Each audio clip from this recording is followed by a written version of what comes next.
Can you come up, Billy? Can you come over here with a? Anybody ever do that? I mean, you look at the clock. It's like 9:35, and you're exhausted, and it's Monday. I don't want that for you. I don't want you to be exhausted because they know and they can see it. They're like, oh, you're tired. We can now set up a level.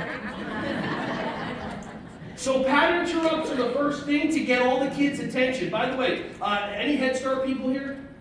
Okay, so if you know what the Academy Plus is, it's Head Start's online training platform. They're bringing behavior mastery in January so that you can then share it with your Head Start and bring it for everybody on their platform. So pattern interrupts that I use to get the attention of the kids. Well, how many of you sing nursery rhymes at your centers, your school, your home, whatever, right? So if all of a sudden if you're row, row, row your boat gently down the stream. Right, so you'd sing something. Wait, what did you say? I know you said something. My brain heard you say something different. Yeah. If you see an alligator, don't forget to scream. I like it. Awesome. And we're from Fort Lauderdale, so we really don't see actually any. But stories make up. Like, how many of you have a story that in South Florida there's alligators everywhere?